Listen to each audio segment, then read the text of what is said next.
I thought I'd go about it, you know. No, we're right in the middle of meetings right now. We're still evaluating all the film and everything from the spring right now. So in the middle of meetings, in the middle of evaluation right now, and the guys did a good job competing. But that's what we're in the middle of right now. Is this a thing that's, I don't know, for a coach like you, keeping you up at night? I mean, explain to us what you're kind of going through as you sort it out, so to speak. Yeah, I mean, the whole focus was getting the guys better, and I thought everybody got better this spring, which was great, and that's the whole focus. You know, we got a great room, and that's something to be proud of. I think that you know, after when JT left, you know, there's a big gap there, and so you know, everybody had to step up their game, and everybody got better this spring, and so that was really good. And you know, some of the older receivers didn't play long in the spring game, so we weren't able to kind of put the whole product out there. But I thought the guys competed and worked their way through it throughout the spring. If there was a leader, would you tell us? If there was a leader at the quarterback position, would you tell us? Yeah, I mean, again, we're all evaluating right now. We said we weren't going to focus on anything other than getting better, and then at the end we were going to take all the film, all the grades, everything, compile it all, and then go from there.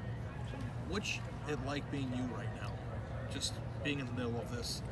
I think a lot of people, whether it's right or wrong, look back at the 2015 quarterback battle and don't like the way it played out.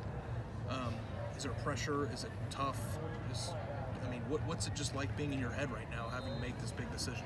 I mean, the good news is we have good players. We have good room, good quarterbacks. Guys are getting better. So, you know, there's some places that don't have quarterbacks in a room that can play at the level that our guys can. So that's a positive. So it's all about how you think. It's all about your self-talk and how you approach it. I'm really positive about it because I think we have a good room. Do you feel like you have to make a decision this week or in short order so that you guys can kind of move forward with the starting quarterback in mind? I mean, I think once we evaluate everything and come up with you know, the grades and what we thought of the film, then we'll go from there. And you know, every year is different. You know, every situation is different.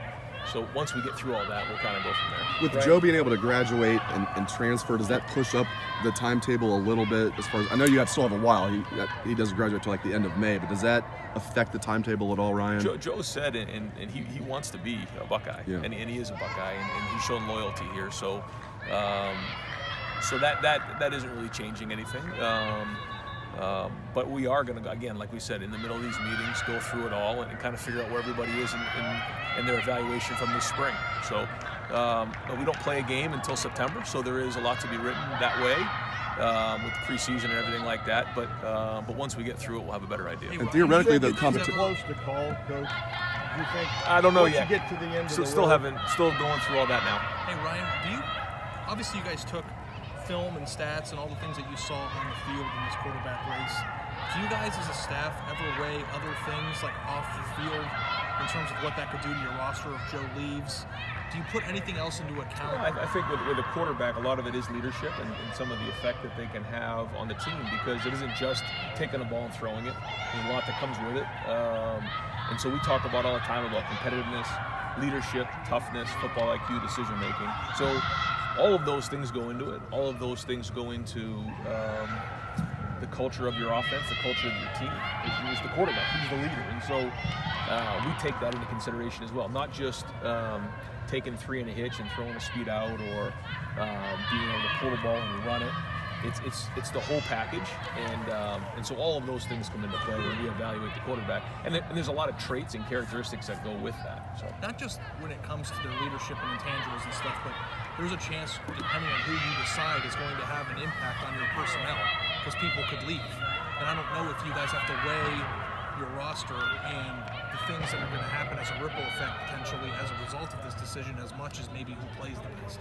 You see what I'm saying? Sure. I think, again, as the quarterback, you know, you trust the fact that guys, you know, chose Ohio State for a reason, and that they want to be a part of this, and that the brotherhood and being 9 strong and being there for your teammate is a part of it. And that's one of the things that we talk about all the time is how strong is your unit, how strong is the offense, and the brotherhood of trust is important for us. And that's why we preach it all the time, because in the end, it's not about yourself, it's more about the team. Ryan, how do you keep yourself from, if you don't have a decision in mind or a pecking order, and I know it's close, but how do you do that day to day in the spring? Like, you're human, you see what's happening. How did you avoid that, or were you able Yeah, to? it's kind of what we were saying earlier, is that when you take a picture of it from a distance, I guess you could get caught up in that. But when you're just focused on day-to-days, getting everybody better, we really focused hard on trying to make sure the reps were split up so that everybody had a fair shot at this thing.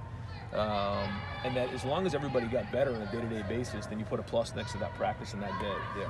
And that was our approach going in. And then, like we said, at the end of the spring, we'll go through, we'll take a look at the film, we'll take a look at the grades, and then pick our heads up. But these guys are competitors, right? And we hear about the win-loss records. I mean, aren't they sitting there trying to figure out where they are every day? Yeah, I mean, and that's competing, and that's a good thing for the position. Because when you don't have a competition, sometimes you don't get better. But when you have competition like we do, that's the positive of this thing. A lot of people say it's negative. It's not negative. These are guys who are trying to get better every day, and they have to bring it every day. Because if they have one bad day, somebody kind of jumps ahead. And so that's the best thing about this, is that we got a good room. We have some good players who are competing their tails off. Have you Ryan? seen rooms with this much talent in them at this level, or heard of?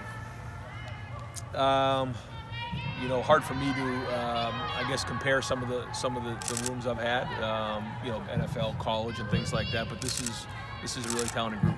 Hey Ryan, you've heard the cliche that you can't win a championship over the summer, but you can lose it. Is the same thing kind of true for a position battle? In other words, can anyone win the quarterback battle over the summer, or is it just a situation where someone could do a knucklehead thing and lose it? That's a good question. I would say what you have to do is you have to do it on the field.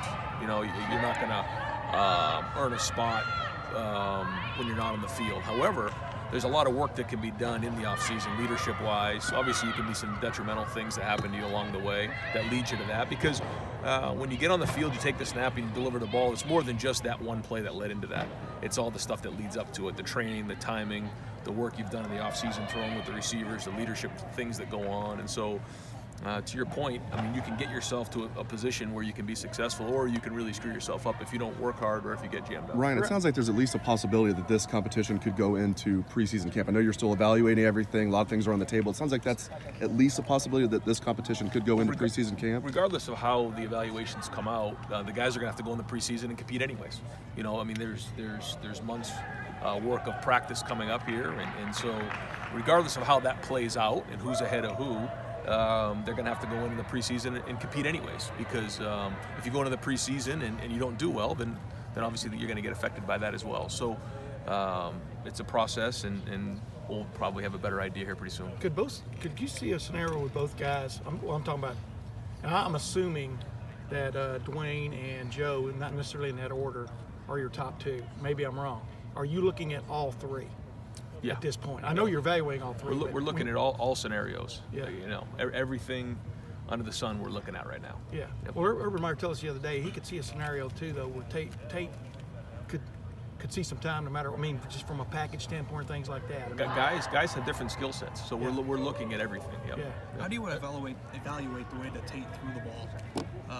Was it just receivers not being in there that are more capable, or not having the opportunity? I mean, it kind of seemed like he had a hard time. I don't know. A lot goes into every play, when you look at it, and so you have to look at it objectively. And if there's an incomplete pass, either the receiver was covered, it was a poor throw, or it was a drop, usually.